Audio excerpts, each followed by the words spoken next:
Obrigado, viu, doutor Ivair?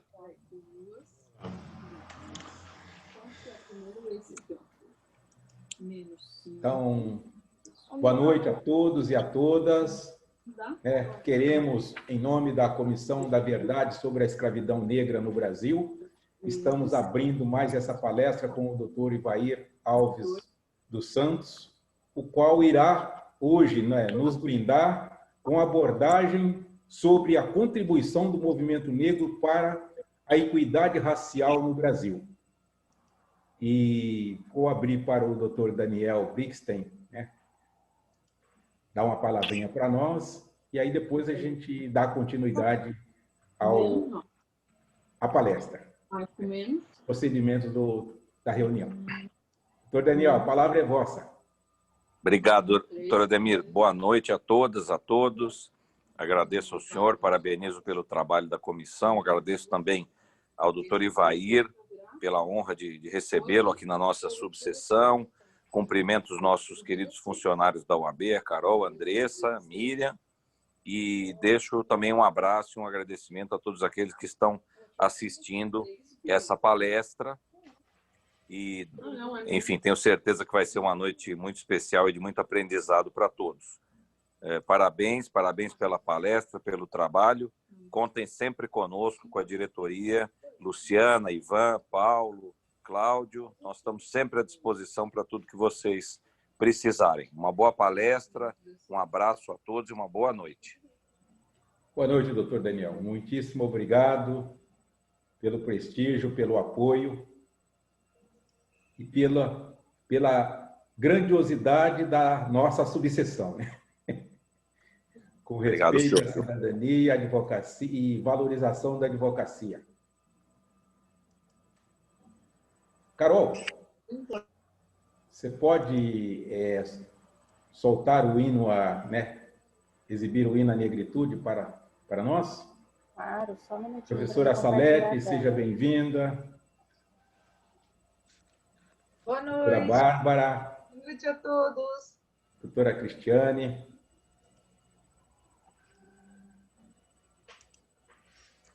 A dona Salete está aí, prestigiando a gente. Salete, a senhora Salete é membro aqui atuante na comissão. Eu vou ter que caprichar, então. Ai, essa é boa.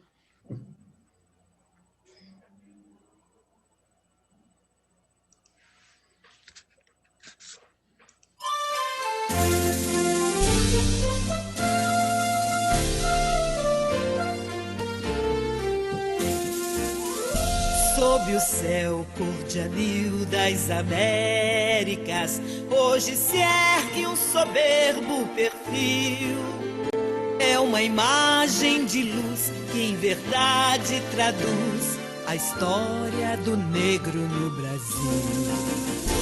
Este povo em passadas intrépidas, entre os povos valentes se impôs, com a fúria dos leões, rebentando grilhões, aos tiranos se contrapôs. Ergue a tocha no alto da glória, quem herói nos combates se fez.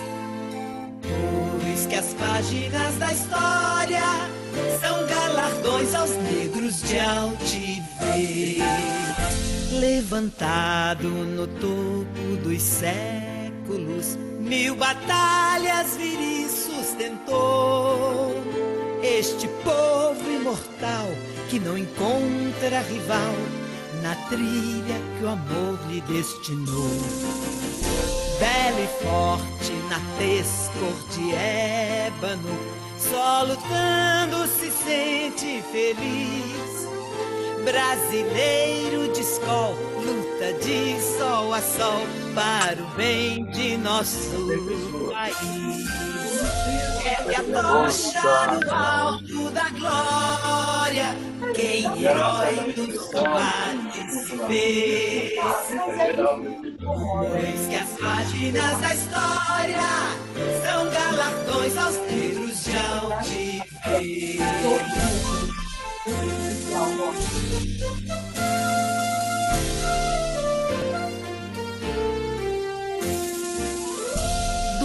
Palmares, os feitos históricos são exemplos da eterna lição que no solo tupi nos legara Zumbi, sonhando com a libertação. Sendo filho também da mãe África, Aruanda dos deuses da paz. No Brasil este axé que nos mantém de pé vem da força dos orixás. Ergue a tocha no alto da glória, quem herói nos combates se fez. Pois que as páginas da história são galardões aos negros de altivez. Que saibamos guardar estes símbolos de um passado de heróico labor. Todos numa só voz bradam nossos avós: viver é lutar com destemor. Para frente marchemos impávidos, que a vitória nos há de sorrir. Cidadãs, cidadãos, somos todos irmãos, conquistando o melhor por vir. Ergue a tocha no alto da glória, quem herói nos combates se fez. Pois que as páginas da história são galardões aos negros de altivez. Ergue a tocha no alto da glória, quem herói nos combates se fez. Pois que as páginas da história são galardões aos negros de altivez.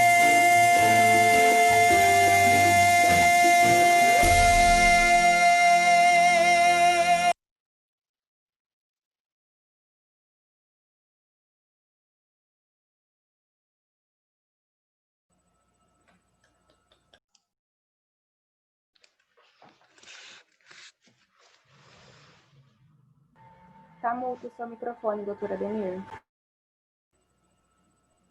Doutor Ivair, seja bem-vindo. Ao invés de eu ler aqui vosso currículo, doutor Ivair, vamos ouvi-lo, doutor Ivair, por ele mesmo. Conta para nós um pouquinho de vossa história. Bem, eu sou paulista, paulistano, eu nasci em São Paulo. Minha vida acadêmica eu comecei na Universidade Federal de São Carlos. Depois eu continuei fazendo mestrado em Ciências Políticas na Unicamp. Depois eu fiz o doutorado na Universidade de Brasília. Ao longo dessa minha vida, eu publiquei alguns livros em algumas áreas, basicamente na área de direitos humanos. E eu trabalhei aqui no Brasil, numa fundação, a Fundação Brasileira de Ensino de Ciências, que me levou a trabalhar em Angola durante 4 anos, entre 79 e 83. Depois de Angola eu voltei, ingressei o governo do Franco Montoro. Lá fui assessor de gabinete do governador, eu e o Hélio. Lá nós criamos e fundamos o primeiro órgão de governo voltado para a questão racial, que foi o Conselho da Comunidade Negra. Depois do Conselho, passados uns anos, eu fui para Brasília, e lá eu fui para o Ministério da Justiça, e Presidente da República, trabalhando na Secretaria de Direitos Humanos. Lá na Secretaria eu trabalhei em grandes projetos, mas o que eu acho mais importante foi o projeto voltado para ações afirmativas, né, que é um projeto que eu comecei a trabalhar desde 1995 e só conseguiu implementar mesmo a partir de 2001, com os primeiros programas de ações afirmativas no governo federal. Do governo federal, eu voltei para São Paulo e trabalho hoje na Secretaria de Saúde, numa divisão chamada Saúde do Trabalhador. Lá eu comecei a gente conseguiu aprovar uma resolução no Conselho de Saúde para a implementação da política integrada da saúde da população negra. Ao largo disso, eu tenho atuado em muitas entidades negras, né? Atualmente, eu sou diretor nacional da Associação Brasileira de Pesquisadores Negros. Atuo como colaborador na Educafro. Sou um fundador do CERT, né? Atualmente, atuo como parecerista dos projetos na área de educação do CERT. Sou membro do júri internacional sobre o legado de Agostinho Neto, né, no Brasil, que é um concurso internacional, e eu sou um dos jurados internacionais sobre esse assunto. Atualmente, eu estou voltado para algumas atividades no campo dos direitos humanos, né? Primeiro delas, eu estou trabalhando intensamente numa discussão sobre a decisão tomada pelo Tribunal Superior Eleitoral em relação à decisão tomada pelo TSE, no sentido de que haja uma proporção dos recursos do fundo eleitoral para candidatos negros e negras.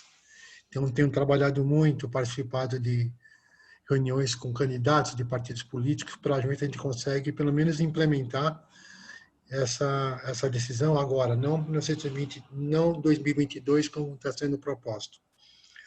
Além disso, eu tenho trabalhado hoje eu comecei a trabalhar numa discussão que é sobre a Bolsa de Valores. A Bolsa de Valores, ela tem várias diretrizes, né? Entre essas diretrizes, para uma empresa funcionar na Bolsa, ela precisa respeitar alguns valores, não só monetários, mas valores reais. E um desses valores é a sustentabilidade e a discussão da questão de gênero. Nós estamos discutindo que a Bolsa não tem contemplado absolutamente nada sobre a questão do negro. Então, a gente, juntamente com a Educafro, participei da primeira reunião hoje sobre essa discussão. Como é que a Bolsa de Valores, as empresas que fazem parte dela, podem participar efetivamente de uma discussão e de uma implementação de políticas voltadas para a população negra, né? Então, eu tenho feito esse debate. E integro também vários grupos ligados à saúde do trabalhador, que também eu tenho procurado garantir nessa área de saúde do trabalhador. Tenho discutido muito a saúde mental dos trabalhadores, né? Nesse universo de problemas, eu tenho discutido muito isso, né? E, por conta disso, eu acabei fazendo um trabalho, sobre a saúde da população negra. Mas o que eu estava querendo saber, de fato, Ademir, era o seguinte: como é que, durante o período da escravidão, a saúde da população negra vinha sendo, como é que ela era abordada? Quem cuidava dessa saúde, né? Como é que ela era feita, né? Evidentemente, uma boa parte desse cuidado com a saúde da população escrava no século XVIII, XVII, XIX, era dado aos curandeiros, ou a medicina tradicional africana, juntamente com a medicina, com os cuidados indígenas. Então, era um pouco essa. Mas, para além disso, alguns médicos passaram pelo Brasil, não muitos, e deixaram registros, né, de como é que era o tratamento dado a essa população. E há coisas interessantes que a gente tem que são mais do século XIX, né, que apontam que uma das primeiras experiências de homeopatia no Brasil foi com a população escrava em meados do século XIX. E era uma coisa assim, eles vieram para implementar a homeopatia por volta de 1845 e eles apresentaram para os fazendeiros uma proposta de cuidado. Era como se fosse um plano de saúde, ou seja, ele pagava em função do valor do escravo e durante um ano havia um tratamento homeopático voltado para os escravos, isso no Rio de Janeiro. Então, a homeopatia no Brasil começou a sua prática basicamente com a população negra.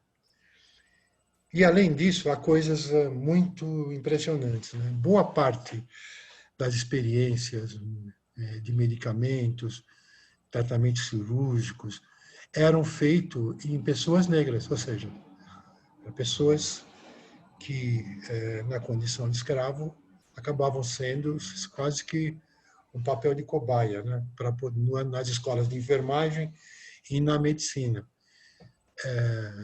E há também um impacto grande na maneira como o corpo negro era visto, porque boa parte dos médicos famosos que ocupam as principais ruas lá de São Paulo eram eugenistas, né? Eles tinham uma tendência a ver o corpo negro de forma inferior. Estou falando de médicos. Então, uma boa parte da história da medicina é feita com esses médicos que apoiavam a eugenia. E eles faziam parte do clube de eugenia, né? E eles, inclusive, são médicos famosos, médicos importantes.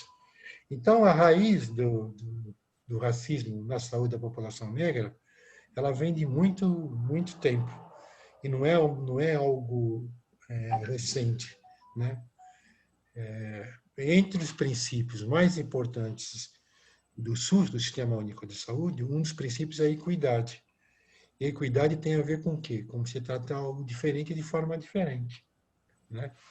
Isso é um problema, então. Então, eu fiz esse trabalho porque você sabe, Ademir, que a gente nunca para de estudar, né?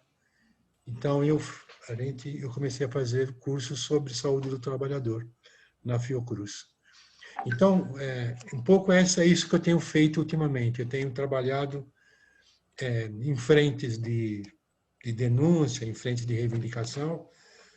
Isso me toma praticamente, não há um dia, Ademir, que eu não tenha uma atividade para fazer em relação a isso. Não tem um dia que eu não tenha que responder alguma coisa em relação a isso. E o que me torna muito otimista em relação ao presente, primeiro, nós estamos aqui, nós nos conhecemos há quase mais de 40 anos. A gente se conhece há mais de 40 anos. A gente se conheceu na luta, na militância, no envolvimento e tal. E passamos o século XX, estamos no século XXI, e várias bandeiras que nós iniciamos há 40, 50 anos atrás, a gente continua ainda batalhando. Agora nós não somos poucos, né? Somos muito mais do que éramos no passado, né? O que me anima muito é que tem uma juventude muito bem preparada, muito bem articulada, que traz todos os dias problemas novos para a gente pensar, entendeu? Todo dia eu recebo alguma coisa de um assunto que eu não tinha pensado, ou tinha pensado, mas não tinha solução. E ele já começa a ter solução. Eu vou citar vou citar dois assuntos. Na verdade, vou citar mais de dois. Eu vou citar três. Três assuntos que eu tenho acompanhado, que tem me impressionado. Uma delas é o seguinte: tem um grupo de pesquisadores lá em Brasília que resolveu fazer uma discussão sobre gênero e raça e orçamento público brasileiro. Então, eles fazem uma análise do orçamento e mostram que o orçamento público brasileiro ele não é neutro, ele não é imparcial, ou seja, ele está carregado de um racismo que acaba privilegiando esse ou aquele setor. Sobre a questão de gênero, isso já tinha sido estabelecido. Mas sobre a questão de raça, esse é o primeiro livro que nós temos, feito por jovens negros e jovens simpatizantes da luta, sobre essa questão. Ou seja, você sabe que não existe possibilidade de fazer política pública sem orçamento. Agora, a gente fica imaginando que o orçamento é feito por técnicos que eles não têm um olhar racista em relação para onde vai aquele recurso. Você sabe, já trabalhou em várias prefeituras, então você sabe que na hora de definir um recurso, pequeno que seja, para um evento da população negra, é um Deus nos acuda. Para conseguir alguma coisa. Mas quando você começa a discutir o orçamento da saúde, começa a discutir o orçamento da habitação, o orçamento voltado para o meio ambiente, o orçamento voltado para a questão da água, da distribuição da água e o acesso ao esgoto e tal, você percebe que essa população não tem acesso a esses bens que são públicos para uma boa parte da população, mas a população negra não tem esse mesmo entendimento em relação a isso. Então, ou seja, essas jovens estão fazendo uma discussão hoje sobre temos que discutir o orçamento público, sob o olhar de raça e de gênero, que é uma coisa nova. Um outro grupo de jovens me apresentou a questão de uns 20 dias, um livro chamado Rebelião. Esse livro é uma releitura sobre vários aspectos de um dos maiores problemas que mais aflige a população negra, que é o genocídio da juventude. Então, eles pegaram várias situações que todos os dias, a gente vê nos jornais, de violência racial, de violência policial, e fizeram uma releitura. E essa releitura que eles fizeram acabou se constituindo nesse livro maravilhoso chamado Rebelião. Quando eu vi o livro, eu fiquei muito curioso com o título, mas e aí quem é que fez esse livro? Foi duas jovens, uma professora da PUC do Rio de Janeiro, chamada Tula Pires, e uma outra pessoa, que é uma professora da UFBA, as duas são de Direito, e elas chama Ana Flausina, em que ela trabalha essa questão do genocídio da população negra, que é uma questão importantíssima, mas é uma releitura, entendeu? Elas dão um passo à frente à consciência que nós devemos ter em relação às notícias que são dadas sobre esses fatos que já não abalam ninguém. Ou seja, morrer mais um negro assassinado pela polícia, isso cai no campo da indiferença. As pessoas não ficam chocadas com isso, pelo contrário, elas não têm a menor... Isso é uma coisa que há uma certa naturalização perversa, né? Porque as pessoas não sabem que atrás daquele jovem morto tem um pai, tem uma mãe, tem uma irmã, tem uma filha, tem um sobrinho, e aquilo traz dor para a nossa comunidade. E as pessoas ignoram isso de todas as formas. E, não finalizando, mas dando um outro exemplo dessa vitalidade da juventude negra, você não acredita o movimento que está sendo estabelecido no campo da psicologia, no atendimento à população negra. É uma coisa esplendorosa, ou seja, né? A gente sempre soube que o racismo nos afeta, né? Mas a gente nunca teve tantos quadros hoje para reavaliar, falar assim, como o racismo traz danos psicológicos e físicos para a população negra. Além do racismo matar, ele deixa marcas profundas sobre a psicologia. Então, você tem, dentro de vários CRP de Minas Gerais, CRP do Rio de Janeiro, ou seja, Conselho Regional de Psicologia, Conselho Regional de Psicologia de São Paulo, na Universidade da PUC, na Universidade da USP, você tem hoje um movimento de psicólogos negros, né, fazendo uma revisão crítica da psicanálise sob o olhar negro. Quando você vê esses fatos todos, essa efervescência intelectual, eu tenho que ficar otimista. Eu tenho que ficar otimista e dizer, nossa, nós estamos produzindo, nós estamos enfrentando questões novas, então as coisas estão avançando, ou seja, né? Então, independentemente do nosso papel, que serviu para chegar até onde nós estamos hoje, há um universo de produção, de conhecimento e de ação feita pela juventude que a gente não pode negar. Falei muito, né, Ademir? Eu tenho que caprichar hoje.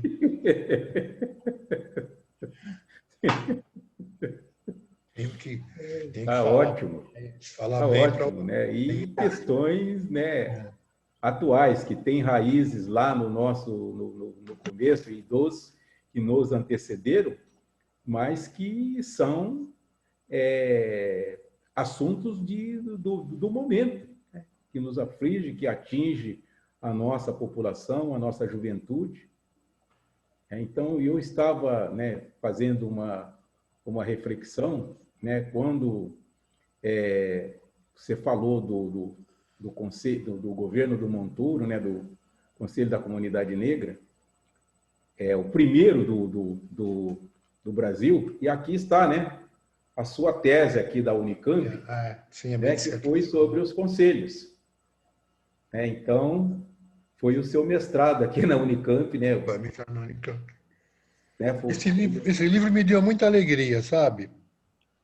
Porque eu consegui... esse livro me levou muitos anos, porque eu deixei São Paulo, fui para Brasília, depois voltei para defender a dissertação de mestrado na Unicamp. Então, para onde eu ia, eu levava o arquivo que eu tinha, né? Mas ele é um pouco da nossa história naquele momento, né?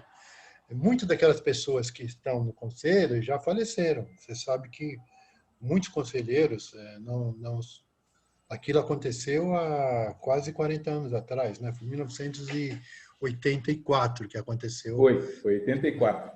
E aquilo ali foi uma experiência importante. Sabe o que aconteceu, Ademir?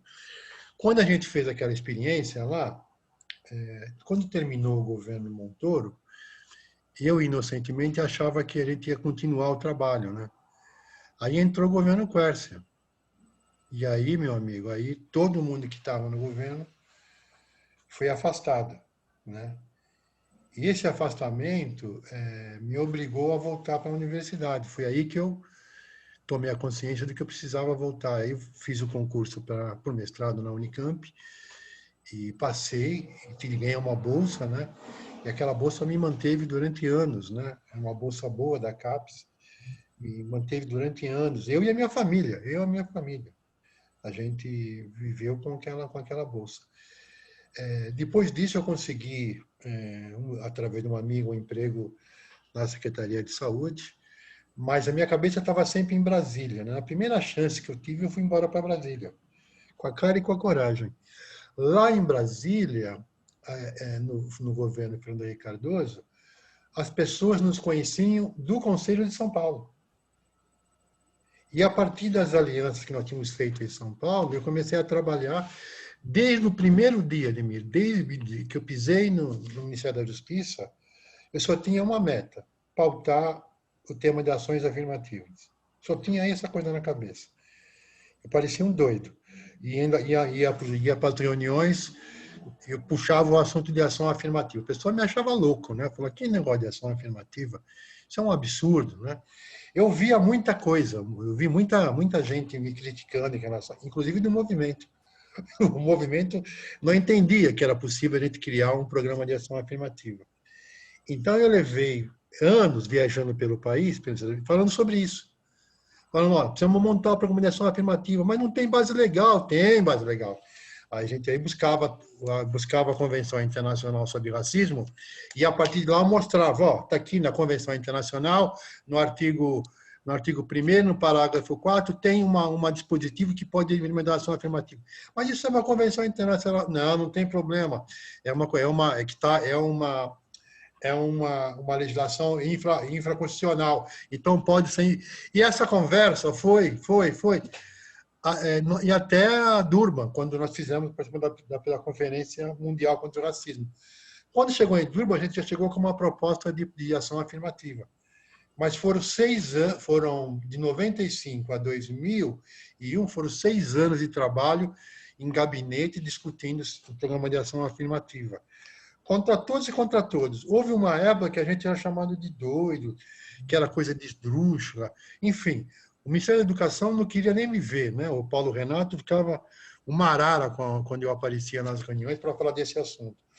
A nossa sorte é que tinha um cara que ele percebeu que era um assunto que ele valia a pena apostar. Sabe quem era que apostou?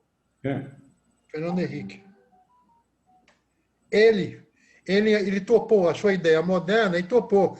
Então, eu pegava os discursos dele e levava junto comigo. Quando alguém falava: o presidente da República falou isso. E as pessoas ficavam meio sem jeito, né? O presidente está a favor da ação afirmativa, por que você, ministro, você, assessor, é contra? Né?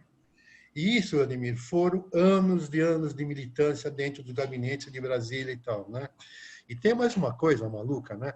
Em Brasília, quando muda o ministro, todo mundo cai, né? Certo. Todo mundo cai. Eu passei por mais de 10 ministros, né? E sempre renegociando e tal, falando da ação afirmativa. E essa talvez tenha sido uma das batalhas mais intensas que eu tive. E com isso eu acabei fazendo boas amizades em alguns lugares estratégicos. Uma delas foi no Supremo Tribunal Federal. Tinha lá um ministro que gostava de mim, achia com a minha cara, que era o ministro Nelson Jobim. E aí, quando as duas primeiras universidades toparam fazer ação afirmativa, a primeira foi a da Bahia, através da Ivete Sacramento, e a segunda lá no Rio de Janeiro. Eu liguei para elas não me conheciam. Eu falei, olha, aqui está falando que é Ivair, assessora aqui do Ministro da Justiça, o que vocês precisarem da gente, a gente vai apoiar vocês. Sabe o que elas pediram? Tem um procurador aqui complicado, não sei o quê. Eu falei, olha, ele topa fazer uma reunião com o ministro do Supremo? Claro, claro. Então traz aqui que eu vou arrumar uma audiência com ele. Aí o Jobim recebia os caras e dava uma bela enquadrada sobre a importância da ação afirmativa. Os caras voltavam empoderados, entendeu? Voltavam, pô, nós temos que implementar, porque o ministro Jobim do Supremo Tribunal está com a gente. E eu levava o ministro Jobim em vários lugares, várias encrencas que tinha. Jobim, chegava o Jobim, todo o judiciário abria as portas, né? Chegou o ministro do Supremo. Você imagina chegando em Campo Grande com o ministro Jobim. Nego só faltava oferecer tapete vermelho. A gente ia lá e catequizava a moçada. Falava, a ação afirmativa é fundamental, e Jobim. E ingressava nessa conversa, entendeu? Então, foi bom. Até que nós conseguimos implementar na Universidade Federal na Universidade de Brasília. O reitor lá era muito meu amigo e ele chamado Timothy, foi muito perseguido por conta disso. E topou também fazer ação afirmativa na UNB, que foi a primeira federal. E lá a gente montou toda essa estratégia de banca de heteroavaliação e tal. Então, ou seja, mas a experiência minha, sabe onde começou mesmo? No conselho. Naquele conselho, quando a gente ia falar com o secretário de Estado, a gente aprendia o que eles pensavam, como é que a gente pensava. Só que essas pessoas, quando foram para Brasília, viraram ministro. Aí tinha a condição de conversar com eles, entendeu? Você tem uma ideia, lembra do Pazanotto? O Pazanotto era secretário de Trabalho aqui. Quando ele foi para lá, ele virou presidente do Tribunal Superior do Trabalho. Sabe o que eu fiz? Eu peguei uma fotografia dele na época do governo Montoro, que ele estava recebendo a gente. Botei como se diz, num quadro, e levei para ele. Falei, você está aí com a gente, tá, temos que fazer. Na hora, cara, ele topou fazer um seminário sobre ação afirmativa, o Tribunal Superior do Trabalho. E aí ele levou, sabe quem que ele levou? Marco Aurélio, que era um ministro favorável à ação afirmativa. Aí nós deitamos e rolamos, entendeu? Então, tinha as alianças que nós fizemos na época do Montoro, serviu para o governo federal. A gente conseguiu fazer esse processo. Mas eu aprendi a fazer política no governo Montoro. Deixa eu te contar aqui só um episódio, né, desse período aí. Em 93, que o primeiro governo brasileiro, né, presidente da República, a reconhecer que o Brasil tinha problema de racismo, foi o Fernando Henrique Cardoso. Teve uma conferência na ONU sobre direitos humanos e a delegação brasileira esteve lá, né, e teve essa fala dele. Em 95, e você estava lá, né, em 95, no Programa de Direitos Humanos já saíram 126 ações, que eram as ações de direitos humanos e ações, falando sobre ações... Isso mesmo. O Plano Nacional de Direitos Humanos. 96, Plano Nacional de Direitos Humanos. Vou te contar o episódio. Mas deixa eu só terminar. Eu vou te contar a questão do Jobim, né? Só um minutinho. Em 97, você nos levou a gente estava discutindo era um código de igualdade racial. E você nos levou para uma reunião no gabinete do ministro Jobim. ele era ministro da Justiça e já tinha sido nomeado ministro do Supremo. Então, ele estava ali naquela cadeira que ia para o Supremo, né? E tem essa, infelizmente, eu não consegui encontrar a foto hoje, porque tem uma foto nossa lá, você com o o ministro Jobim falando. E aí o ministro Jobim nos falou que não podíamos, que não era o melhor caminho, né? Não era o melhor caminho fazer um código, deveria ser uma lei ordinária, né? Mas foi assim um negócio, desculpa, fantástico, extraordinário. Deixa eu te contar, o Jobim era ministro da Justiça. O chefe de gabinete era o Zé Gregóri. E quem estava fazendo o Plano Nacional de Direitos Humanos era o Paulo Sérgio Pinheiro.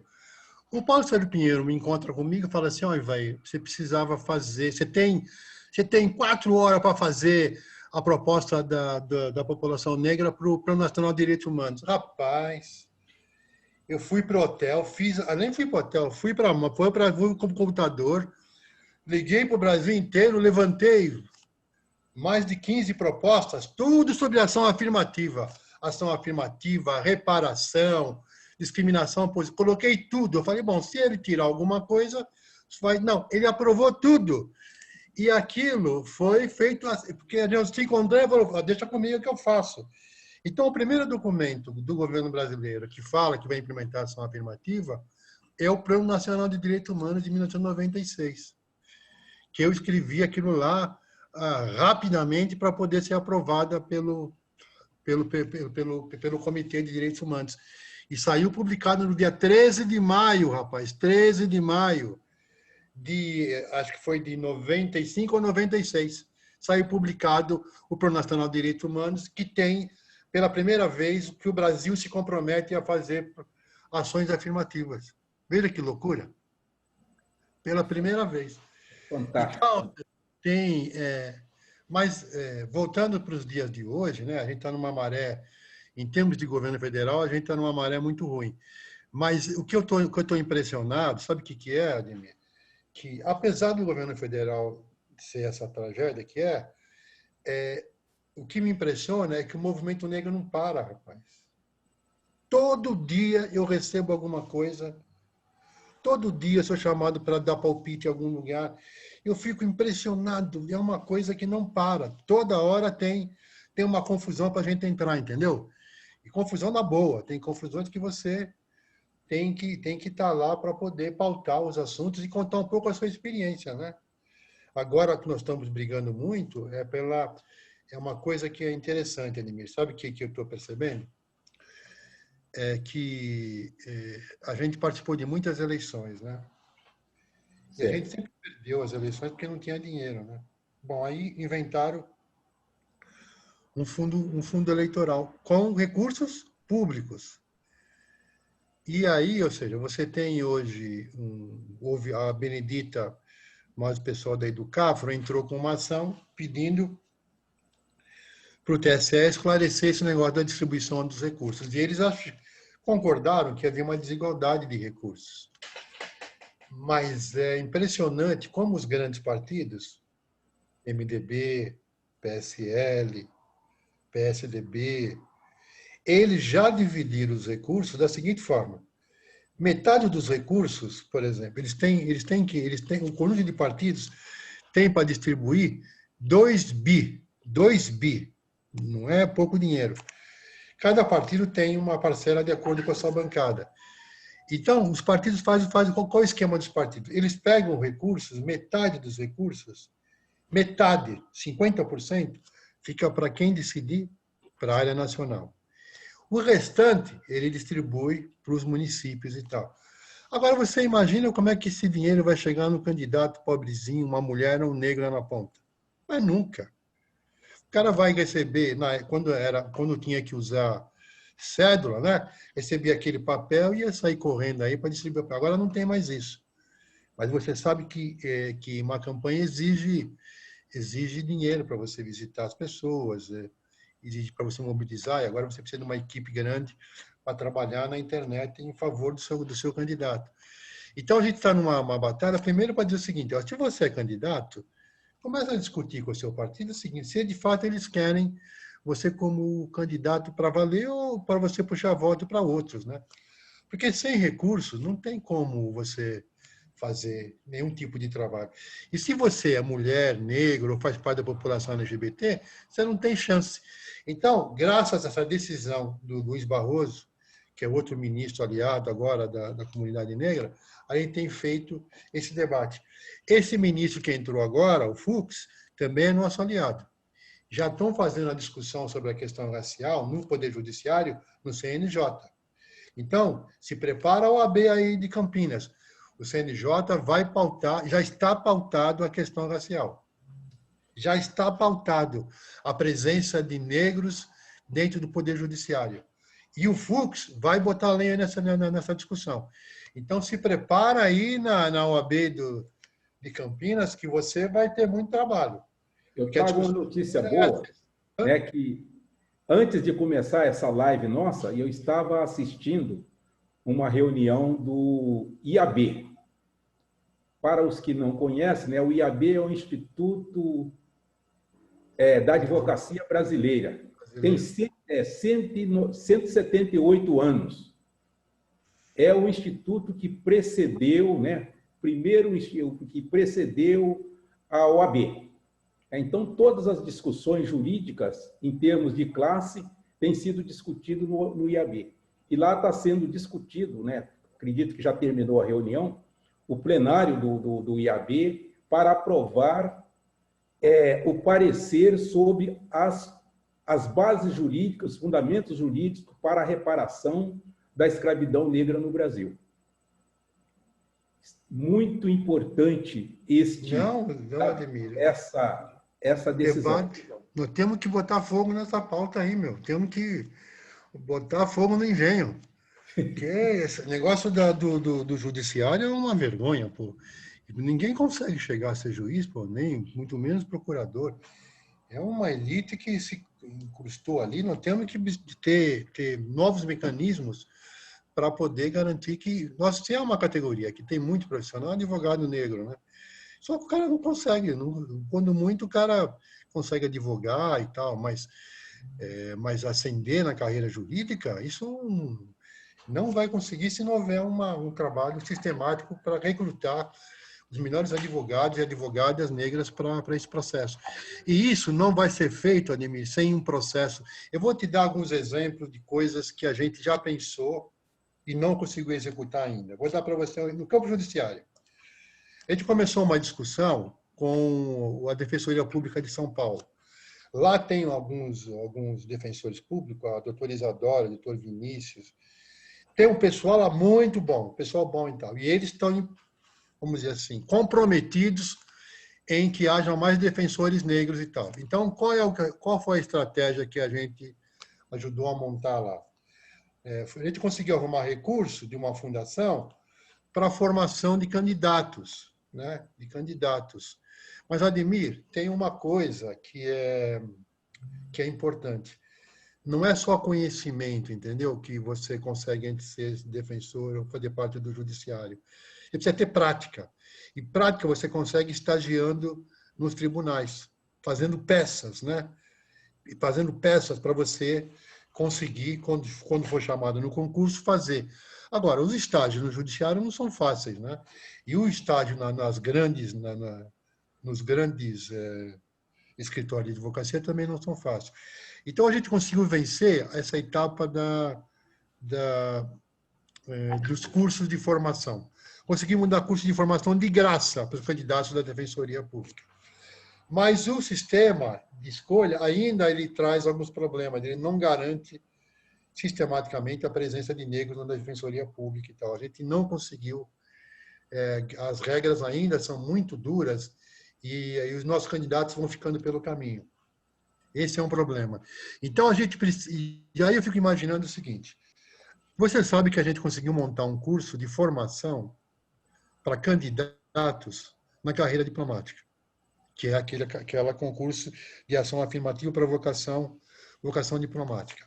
Você sabe que, desde que nós implementamos isso, que começou a implementar a partir de 2001, todos os candidatos negros que entraram no Itamaraty, eles ganharam uma bolsa para poder se preparar em relação a isso. Então, para o judiciário, nós vamos ter que fazer a mesma coisa. A gente vai ter que investir em candidatos negros, vamos ter que buscar recurso público para ajudar que nosso povo vá fazer os concursos, porque fazer concurso para a justiça é caro, é muito caro. Você tem que pagar, tem que viajar, tem que ficar lá. Então, não adianta, e tem que fazer cursos bem bons, também é pago. Sem dinheiro, você não consegue. Nós conseguimos fazer isso com um dos melhores concursos do Brasil, que é na diplomacia, não vai conseguir fazer com o judiciário. Nós temos que ir para cima agora de uma preparação de pessoas que se candidatem com alguma chance na carreira do judiciário. Não é possível que um tribunal como o Tribunal de São Paulo tem 374 juízes e tem 7 negros. É uma loucura. É uma coisa... E o que mais estranho é que o pessoal acha isso normal. É um escândalo isso. O pessoal acha natural que não tenha juízes negros. Então, esse problema nós temos que botar na pauta da discussão das OAB e falar assim, os negros precisam entrar na carreira jurídica. Nós temos que entrar nesse debate. Aqui em Campinas, nós temos, através da Comissão da Verdade e da Comissão da Igualdade Racial, Comissão da Verdade em si, a OAB ela tem pautado aí algumas parcerias, né? Tem uma parceria com o Tribunal Regional do Trabalho, aqui da 15ª região, e essa parceria tem levado lá uma capacitação, cursos e palestra para todo o pessoal do tribunal, e foi o primeiro Tribunal do Trabalho que implementou cotas em todos os níveis dos concursos públicos, desde juiz até o concurso para o assessorista. Então, tribunal aqui da 15ª região. A Procuradoria Regional do Trabalho, nós ainda não temos firmado esse trabalho, essa parceria formal, mas temos uma parceria informal. E dentro dessa parceria informal, nós tivemos aqui trazer, né, agora, no começo, no dia 1º agora de setembro, a Procuradoria, e através também com a nossa participação, está com um projeto nacional de inserção das carreiras de negros nos escritórios de advocacia, nas áreas de comunicação, e tem uma outra área que eu não me lembro agora. Mas está chamando, na realidade não está convocando. No primeiro momento está chamou as empresas, as maiores empresas, os maiores escritórios desse setor, passou a eles um formulário, né, para eles responder como é que está o quadro deles, de se tem negros ou se não tem, se tem algum plano, e com 30 dias para devolver. E em seguida, a Procuradoria reuniu com o movimento negro organizado aqui, com as entidades, com o Conselho da Comunidade Negra, com a OAB, e fez uma escutativa de como que esse movimento pode contribuir, né, para dar essa resposta. Então, está em andamento esse processo aqui em Campinas. E só voltando, né, um pouquinho, aproveitando, em 96, numa dessas peregrinações aí que o senhor nos levou, nós tivemos uma reunião com o diretor, você lembra? Com o diretor lá do Itamaraty, que era o diretor do Colégio Rio Branco, Escola Rio Branco. E aí a pergunta que o senhor fez a ele, né, que nós juntos fizemos, foi por que o Itamaraty nosso parecia um Itamaraty de um país europeu escandinavo. A resposta dele naquele momento foi que o Itamaraty primava pela meritocracia, né? E, ao longo da nossa conversa, ele falou assim, mas o que vocês podem fazer? Lembra que saiu aquela proposta de um curso? Sim. E logo no concurso de 97 já saiu assim, eu posso ser diplomata. que era uma fotografia em perspectiva, que aparecia o negro, o branco, o negro, o japonês, o índio. Foi a primeira vez que eles colocaram no cartaz do concurso um negro, que até então o cartaz era só branco. Eles não punham no seu imaginário que um negro pudesse ser diplomata. Sabe uma outra coisa que eu queria te falar, Ademir? Você sabe que nessa nossa caminhada nós temos alguns aliados importantes. Tem uma pessoa que você devia convidar para conversar. Sabe quem é? É a procuradora Maria Aparecida Gugel. Era do Ministério Público do Trabalho. Ela é a segunda pessoa na hierarquia no Ministério Público do Trabalho. E era a nossa aliada construída, sabe aonde? Na Conferência de Durban. Então, é uma pessoa de longa tradição da nossa luta em relação a isso. Então, seria importante chamá-la para conversar pela OAB. Agora, com esse negócio da internet, a gente pode chamar qualquer pessoa.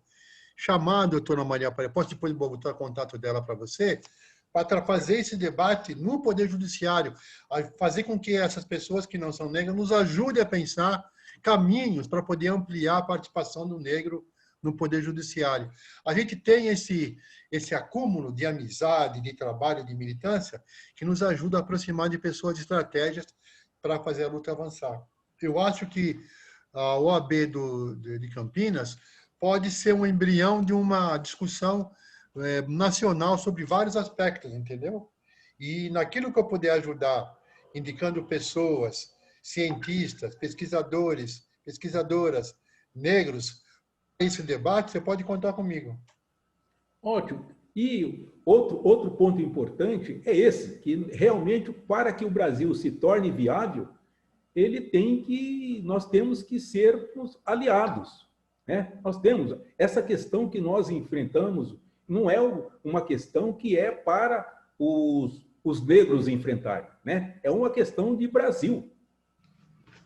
Nenhum país se viabiliza com quase 60% da sua população não sendo levada em conta nas suas esferas de decisões, de tomadas de decisões políticas e administrativas.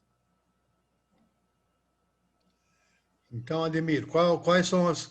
Alguém quer perguntar que está assistindo aí a nossa fala? Se ninguém perguntou nada para você aí, a gente bota mais pimenta aí na nossa conversa. Deixa eu verificar aqui se tem perguntas. Deixa eu analisar aqui.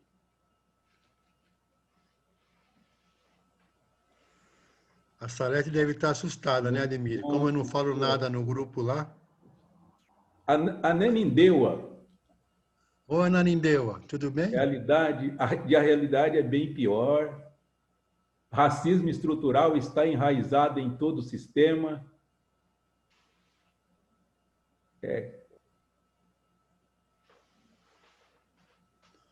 Deixa eu ver aqui. Parabéns, professor Ivair. A atitude de não desistir, de não recuar, pois as conquistas realizadas são frutos dessa luta e é necessária a continuidade para conseguirmos mais justiça social. Parabéns também, doutor Ademir, por sua luta. Olha, não tem perguntas. Professora Salete, fazer pergunta? Olha, eu queria dizer que eu estou absolutamente maravilhada pela trajetória do nosso querido Ivair, que está conosco há uns 2 meses, quase todos os dias, às 8 horas da manhã, e fica em silêncio ouvindo o que a gente está falando, o que as pessoas estão compartilhando. Ele está naquela minha lista que eu falei, que ainda tem uma porção de gente para chamar para falar, né? Mas, e eu sei e sabia que ele era uma pessoa assim, dedicada ao tema, mas não tinha ideia de que era tanto. Eu estou agradecida demais de estar aqui ouvindo tudo isso, e também o que o Ademir falou sobre a experiência dele, que eu conheço bem o Ademir, mas também ele estava escondendo algumas pérolas que eu não conhecia. Agora, eu quero até dizer o seguinte, eu quero essa gravação, que eu quero passá-la na íntegra no nosso grupo das 8 horas, para depois a gente chamar o Ivair para a gente perguntar mais coisas ainda para ele. Isso aqui é uma riqueza e é uma esperança também. É uma esperança de que o nosso Brasil possa ser um pouco menos racista a cada momento, né? E assim, nós estamos absolutamente juntos, de mãos dadas nessas questões todas, de todas as minorias, todos que já foram massacrados no nosso querido Brasil, né? Desde o famoso descobrimento, né? Entre aspas. Então, são os indígenas, são os negros, meu Deus, o que é isso? O que é isso? O que foi a escravidão, que, aliás, se perpetua, é uma coisa de louco. Eu queria perguntar se a maioria aqui conhece o livro Um Defeito de Cor, de Ana Maria. Eu sempre confundo o sobrenome dela, não sei se é Guimarães ou Magalhães. Gonçalves. Aliás, Gonçalves, é isso mesmo, eu sempre fico entre três. Eu a conheci pessoalmente, porque meu filho mais velho é muito devotado às questões africanas. Ele, e principalmente, isso foi uma conquista também, assim, um desejo muito grande da minha nora, desde criança, que ela tem um fascínio pela África.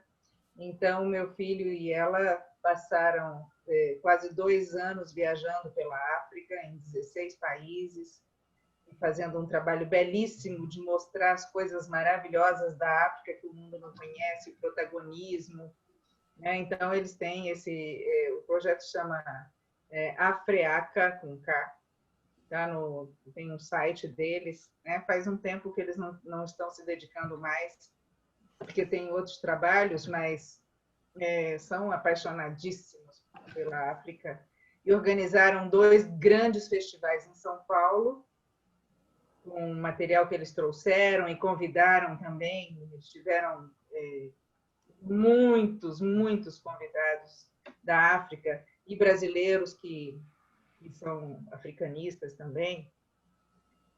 Então, temos todo esse amor, né, e esse desejo de que a humanidade acorde que não pode ser racista, não pode ser preconceituosa de nenhum tipo, né? Estamos juntos. Então, queria saber se todo mundo conhece esse livro da Ana Maria Guimarães Magalhães. Acho que é Guimarães, né? Tem uma... Não, é Gonçalves, Ana Maria Gonçalves. Então, ela foi convidada também, eu a conheci num desses 2 festivais que os meninos organizaram em São Paulo. E é uma pessoa fantástica. E o livro é absolutamente imperdível para qualquer brasileiro. Impressionante. Tem a professora Débora Geffrey da Unicamp, está aí também. Então, a professora Débora é a professora... A Débora, nossa amiga! Débora, cadê você? Ela está aqui também. Vamos ver, cadê ela? Olha, também tem aqui uma professora uma médica angolana, a Dozinda, lá do ABC. Uma médica angolana, Dozinda. Um abraço. Ô, Débora, tudo bem com você? Tudo bem, tudo jóia. Só admirando vocês. Obrigada. Que é isso, você é modesta. Maravilha, só aprendendo com vocês. Eu e o Ademir gostamos de confusão. Eu também. Então, estamos no time. Vocês só estão continuando, a gente continua o legado de vocês. Tá certo. Eu tô tentando me acalmar nas reuniões do Consalete lá.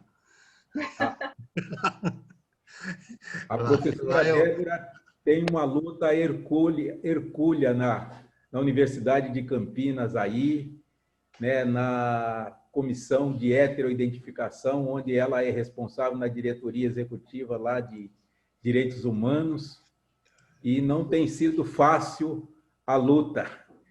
Você está dizendo a Débora, né? Interna e externamente. Olha, também tem uma professora na área de psicologia, e também ela é do GVS lá de Santo André, da região do ABC, que é uma psicóloga, professora da SEDES Sapiência, coordenadora do curso lá de saúde mental do trabalhador, a Eliane Pintor, também está aí, também uma grande parceira. Essa você precisa trazer para conversar, para falar de saúde do trabalhador negro aí. Grande figura. Uma outra pessoa que também perguntou aí foi o Carlos Trindade, lá do Sergipe, perguntando se o Plano Nacional foi o primeiro Plano Nacional, provavelmente é de 1996. Isso, 96. 96, foi o primeiro Plano Nacional né? A Eliane Pintor está dando salve aqui a partir do... Doutor Ivair. Tem a Denilza Borges também, manda um abraço para ela. Em 98, nós tivemos a oportunidade aqui em Campinas de ter sido, através da parceria aí com o Ministério da Justiça, no seu comando da Secretaria aí de Direitos Humanos, a cidade que mais recebemos, né, do Ministério da Justiça, o título, a congratulação da cidade que mais divulgou o plano de direitos humanos. De direitos humanos, é verdade. 50 anos da Declaração Universal de Direitos Humanos. É isso mesmo, é isso mesmo. Isso para dizer o seguinte, olha, a gente não precisa de muito espaço, mas se der um espaçozinho para a gente faz muito barulho. Então, eu acho que primeiro a gente não deve ficar desanimado com que esse governo que está aí. Primeiro que ele não vai durar para sempre, ele vai ter que sair um dia. E quando sair, nós vamos ter mais ânimo para poder fazer, mas vamos fazer alguma coisa no outro patamar, não no patamar que ele estava, mas no patamar mais ousado, mais criativo, com outras áreas de atuação, né? Porque a gente hoje, estando na sociedade civil, a gente está conseguindo ver várias possibilidades de parceria, né? Uma das áreas que eu tenho me apaixonado, sabe qual que é? São as plataformas digitais. E uma plataforma que eu acho que é um desafio para nós, Ademir, sabe qual que é? É o TikTok. Sabe por quê? O TikTok nos Estados Unidos foi a plataforma que o movimento negro mais utilizou para poder mandar sua mensagem. Então, nós temos que nos aproximar da TikTok para poder fazer uma discussão mais, para poder conversar com essa juventude aí. O TikTok, aparentemente, só parece que é uma plataforma de música e de entretenimento. Mas não, ele também é no campo da educação. Então, nós temos que nos ligar, e assim como estamos usando o Zoom agora, vamos começar a usar essa ferramenta nova que é o TikTok para poder passar a nossa mensagem, porque é ali que a juventude está, né? Ali que está. Então, hoje a gente tem outras possibilidades, outros desafios que nos deixa, que nos anima e, confesso para você, nos torna mais jovem, né? Porque quanto mais novidade a gente tem, mais desafio, a gente fica mais animado para ir para cima, né? Porque você percebe que não existe, para nós negros, não existe limite para sonhar e para fazer. Não existe. A gente tem que romper todas essas barreiras que existem aí e com muito otimismo, antes de tudo, porque o governo é péssimo, não é ruim, é péssimo. Mas apesar dele, nós vamos, quando a gente voltar ao poder, a gente vai fazer algo muito melhor e tal. Ninguém é eterno no poder, entendeu? A gente vai conseguir fazer alguma coisa. Por isso que eu estou animado com essa possibilidade. Essa live aqui possibilitou que a gente conversasse com várias pessoas que a gente não falaria se tivesse... Eu ia ter que ir para Campinas, viajar para ir, depois dormir aí para fazer... Agora não, a gente fala com o mundo inteiro. A gente usa esse Zoom aqui, fala com o mundo inteiro. A gente pode falar com quem está em Sergipe, com quem está no Pará, com quem está na Bahia, com quem está em São Paulo, Mato Grosso, entendeu? Com quem está lá no ABC, caso da Eliane Pintor. A gente bota para ferver, entendeu? E aproveitando... Débora, então, nós vamos... a Débora está organizando um seminário na Unicamp muito bom, viu? Eu até agradeço que eu vou participar na Débora. Sim, no dia 30. Dia 30. Vai ser legal. Vai ser legal. É uma mesa da BPM. Eu vou estar lá. Para... Você sabe que eu tenho que fazer uma intervenção para criar confusão lá, viu? Por favor, o webinar é para isso mesmo. Não pode ser aquela assim, sabe, aquela conversa morna. Eu tenho que levar problema lá, entendeu? Se não levar problema, se ninguém chiar nada, é porque eu errei. Tá tudo bom. A gente tem que provocar, então... Nós temos que ir lá para dizer, né? Ó, a Unicamp não está tudo bem, não. Precisamos conversar mais, né? Precisamos, mas é o que eu falo, tá tudo bem de incendiar mesmo. É o que a gente está precisando. Pode deixar comigo lá. Eu vou dizer, apesar dos meus amigos da Unicamp, apesar de ter sido estudante da Unicamp, eu vou para causar. Fique à vontade. Bom?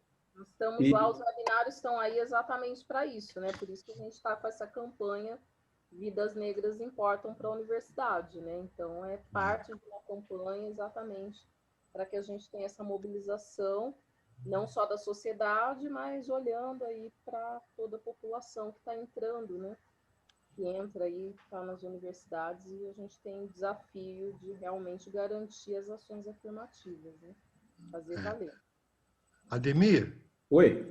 Eu queria te perguntar o seguinte, para essa reunião se tornar produtiva, que tal a gente você fazer uma carta para a OAB, pela OAB de Campinas, dirigido a todos os partidos políticos que vão prestar eleição em Campinas, e perguntar para ele como é que vai ser a distribuição de recursos para mulheres e para negros. Só para pedindo, cobrando dele o seguinte, ó, quero saber o seguinte, vai haver eleição aí em Campinas, eu quero saber como é que estão os recursos destinados para a população negra e para as mulheres e a população LGTB. Nós temos que, se a gente não provocar, e você está numa posição legal, que é o AB de Campinas, um ofício seu, alguém vai se incomodar, entendeu? É só você listar os presidentes de partidos que vão participar das eleições municipais de Campinas e da região e mandar qual é a abrangência da OAB Campinas. A OAB de Campinas, eu não lembro. Ela tem, eu não lembro quais as cidades aqui. Tem poucas cidades, né? Porque a maioria, hoje nós temos 645 municípios e tem 239 OABs. Então, a gente tem alguma cidade aqui em volta de Campinas, quase todas essas cidades têm OAB. Ah, então a OAB de Campinas é só Campinas mesmo? Campinas praticamente só Campinas. Então, se pudesse mandar para os presidentes de partidos, perguntando uma opinião deles sobre a decisão do TSE, onde nós ganhamos de 7-1, como é que vai ser a distribuição de recurso para a população negra, para mulheres, para LGBT? Isso vai alertar. E vamos publicizar a carta e vamos publicizar o resultado das respostas. Porque essa gente está muito tranquila. Nós temos Vamos fazer esse encaminhamento. Vamos fazer isso para eles se manifestar. Porque se eles não se manifestarem, a gente não vai saber, nunca vamos ter uma prova de que eles estão negando. Primeiro que não tem recurso. Segundo que o recurso é distribuído segundo os mais próximos, né? Nós temos que discutir isso de maneira mais transparente. Temos que alegar que a democracia só existe quando há transparência. E sem a transparência não tem possibilidade. Então, nós temos que fazer essa possibilidade aí. E você pode usar minha assinatura aí, os meus cargos todos, para poder somar nesse esforço seu aí, encaminhar, tá bom? Com certeza, certeza. E aproveitando que agora nós já estamos, né, já partindo dentro daquele tempo regulamentar que nós definimos de 1h20, eu gostaria que a gente pudesse aqui um pouquinho, e aí eu vou pedir uma ajuda para a professora Salete, né, de nós pudéssemos aqui socializar também e potencializar o movimento 10x10, né, o desafio 10x10, que é a OAB Campinas, né, através de nossa proposta aqui, da professora Salete, a Comissão da Verdade, a Comissão de Direito e Liberdade Religiosa, a OAB encampou essa proposta, que ela busca, num primeiro momento, aí, suprir, alimentar as pessoas que estão passando fome e que daqui 2 meses, 3 meses, a hora que acabar esse auxílio emergencial, ficará em situações muito mais precárias. E esse movimento doutor Ivair tem participado conosco também, aí tem percebido, né, o grupo de pessoas envolvidas, e para que nós possamos potencializar esse grupo. E quando você falou da juventude, doutor Ivair, nós buscamos lá no movimento, e o idealizador do movimento, que é o Edgar Gouveia, o Edgar, ele tem um trabalho fantástico aí e uma forma de potencializar a juventude. Então, professora Salete, uma palavrinha sua, nos ajudando aí. Tá, vou falar rapidinho, porque tem algumas perguntas que surgiram agora no chat e eu acho que vocês têm que responder, porque aproveitar essa riqueza aí do conhecimento de vocês. Mas então é isso, o Edgar Gouveia Júnior, que é um negro magnífico, que a gente ama de paixão, né? Ele é um arquiteto urbanista e é um especialista em jogos para mobilizar bairros, cidades, juventude, principalmente crianças e jovens, ele consegue movimentar para que elas busquem solucionar problemas, né? Então, através de gincanas que ele bola. E com o dado de que 40 milhões de pessoas estariam passando fome no Brasil agora, ele ficou muitíssimo preocupado e disse que queria dar sua contribuição nesse, né? O que ele poderia fazer para minimizar essa verdadeira desgraça, né? Não é a palavra não é essa, é uma desgraça, né? Nacional e, aliás, mundial também, infelizmente, né? Principalmente por causa da pandemia. Bom, aí ele bolou uma plataforma de doações em dinheiro, mas que se convertem em cestas básicas para a população menos favorecida, e muito ambiciosa, né? A plataforma pretende ainda, né, alimentar 10 milhões de famílias, é muita coisa. Mas, então, as pessoas podem fazer a doação até de uma forma lúdica, assim, doando para uma das causas com a qual mais se identifica, né? São 12, ele chamou de paixões nacionais.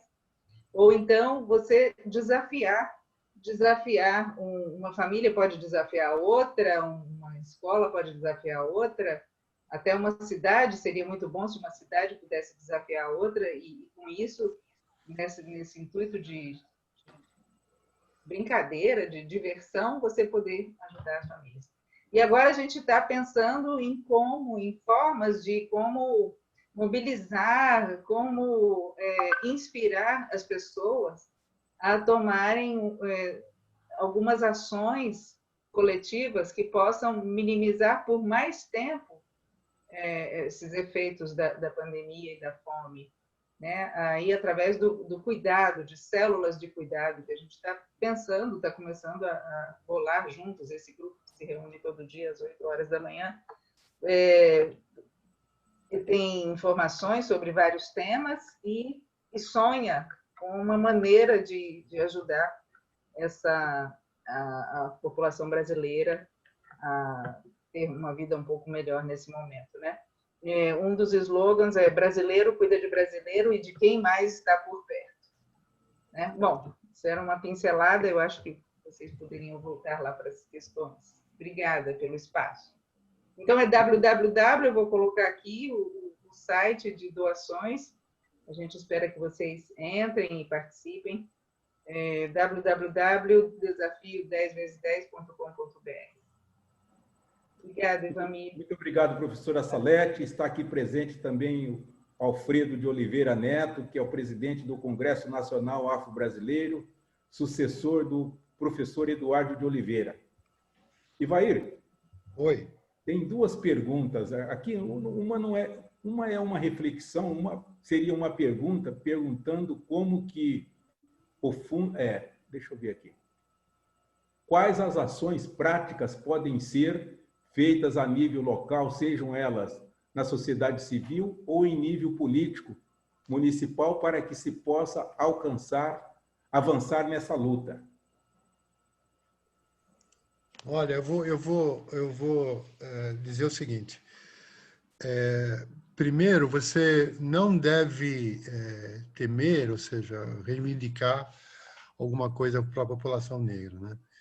Se você olhar para qualquer área, você vai ter o que pedir e o que exigir a sua implementação. Vou dar para vocês alguns exemplos e tal. Na área da educação, nós temos uma lei, que é a Lei 10.639, que exige a implementação da história do negro e da história da África. Então, essa lei ela só é implementada quando ela é cobrada junto às secretarias municipais, junto às escolas. Então, uma carta sua, um e-mail seu, uma articulação sua, uma ida à escola pedindo a implementação da lei, obrigaria tanto os municípios quanto as escolas a implementar a lei. Implementar a lei quer dizer o seguinte, tem que falar sobre a história da África, tem que falar sobre a história do negro no Brasil. Esse é um aspecto. Na área da saúde, nós temos que ter atento a algumas doenças que são evitáveis e que afetam profundamente a população negra. Que doenças são essas? A hipertensão, a diabetes. Essas doenças, elas são evitáveis, mas nós estamos morrendo muito mais cedo por conta de um não olhar que a população negra é muito sensível a essas doenças. Então, é fundamental que, na questão da saúde da população negra, a gente tenha um olhar também, ou seja, nós temos problemas específicos que nós temos que olhar para ele, na questão da saúde. Na questão da política, eu acho que a nossa meta hoje é provocar os partidos políticos para que eles se manifestem em relação à decisão do DCE, que obriga os partidos a fazer uma distribuição mais equânime dos recursos para mulheres, negros e para a população, e para mulheres negras também. E também o tempo de televisão. Então, se a gente não cobrar, os partidos vão agir como sempre agiram no passado. Eles vão dar pouco tempo de televisão, não vão dar recurso nenhum para candidatos negros e depois vão culpar a população negra que não elege negros porque não conhece os negros. É claro, sem recurso você não consegue fazer nada. Então, isso só pode ser feito uma pressão a nível municipal, ali com os partidos que tem, e publicizar isso. Agora nós temos a internet, temos o Facebook, temos o TikTok, temos o WhatsApp. Uma carta sua mandando para o partido e a resposta que o dirigente diz, você publicizar, ele não respondeu. Também é uma resposta. Tudo isso são ações políticas que nós temos que fazer. Ah, tem o OAB aí? Ah, tem o OAB? Muito bem. Provoque a OAB para que ela faça debate sobre a questão racial, que nem está fazendo o Ademir do seu município. Tem que provocar a OAB tem que estar presente. Mas se não tiver ninguém cobrando, a gente vai ficar à espera deles. Então, as possibilidades para fazer um trabalho nos municípios, elas são muito infinitas, sem pensar nessa proposta do 10 por 10 agora, que é uma coisa muito importante. Ou seja, né? Ontem eu participei de uma reunião que falava sobre vários músicos, né, que estão passando necessidade, estão precisando de cesta básica. Né? Então, foi uma reunião muito difícil, porque são artistas, então estão sem recursos, né? Então, você trabalhar numa proposta de levar cestas básicas para quem precisa, hoje é uma proposta também que tem que ser prioritária no nosso ver. Tem muita gente precisando de alimento, né? Porque não tem emprego, não tem recurso, e essa medida de emergência são muito poucas para poder ajudar uma família. Então, nós temos que nos dar as mãos e nos esforçarmos nesse processo. Mas eu estou à sua disposição para você entrar no meu Facebook ou entrar no WhatsApp e pedir algumas sugestões, eu estou à sua disposição. Muito obrigado. Doutora Cirene também está aqui conosco. A doutora Cirene é vice-presidente da Comissão de Direito e Liberdade Religiosa. E, se não tendo mais pergunta, doutor Ivair, podemos agradecê-lo e ir para as considerações finais. Bom, eu queria agradecer imensamente essa possibilidade, agradecer as pessoas que estiveram presentes daí, a Salete, a Débora, a Eliana, a Dorzina, o Carlos Trindade, todo o pessoal que que se predispôs a dedicar uma parte da noite em estar ouvindo a gente falar. E dizer que a gente mas continua na luta com otimismo. Nada de desânimo. A gente tem muito para fazer ainda e tem muito para realizar ainda, tá bom? E um grande abraço para vocês. Muitíssimo obrigado por essa belíssima noite que nos proporcionou, sabe, com muita alegria, sabe, muito otimismo, né, no acreditar num futuro promissor para todos os brasileiros. Como diz a Salete, né, não deixando, o senhor Salete, não deixando ninguém para trás. Esse país só será viável quando pensar e olhar e agir assim. Muitíssimo obrigado a todos. Obrigado, Carol. Obrigado, Andressa. Obrigado, Miriam. E uma boa noite a todos e a todas. Tchau, gente. Tchau. Muito obrigada mesmo. Muito obrigada. Tchau.